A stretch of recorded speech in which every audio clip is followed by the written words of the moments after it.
میترسم بهش بگم دوستش دارم دلم خراب کنه، یکی بیاد بهش بگه عاشقشم این وسط سوا کنه. خدا دل من پر از درد دل، یعنی میشه اون بیاد و به دلم بله بگه، یعنی میشه اون بیاد و بهش بگم جون دلم از این رابطه به خدا بدجور خونه دلم. میگن این دیوونه رویای بده، بهشون بگو این دیوونه دنیای منه. کاری میکنم دل من رو دلش زون نمیشه، میخوام بهش بگم که من عاشقشم ولی روم نمیشه. یاری دیوونه دل آسمونشه، بهش بگیرم یه گله من باغبونشم. یه گوشه این سمابی هم زبون دلم، خب چی کارش کنم خب جوون دلم.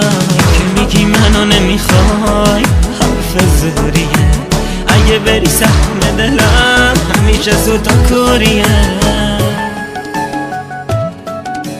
آهنگ، ترانه و تنظیم پیمان امیدی با صدای حجت درولی.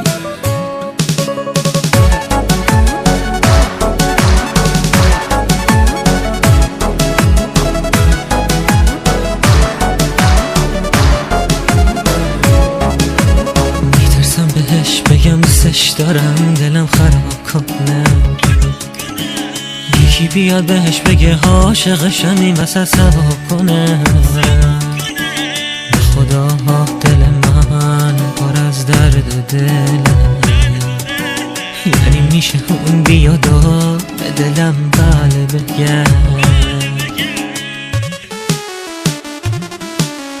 یعنی میشه اون بیاد و بهش بگم جون دلم از این رابطه به خدا بدجور خونه دلم. میگن این دیوونه رویای بده، بهشون بگو این دیوونه دنیای منه.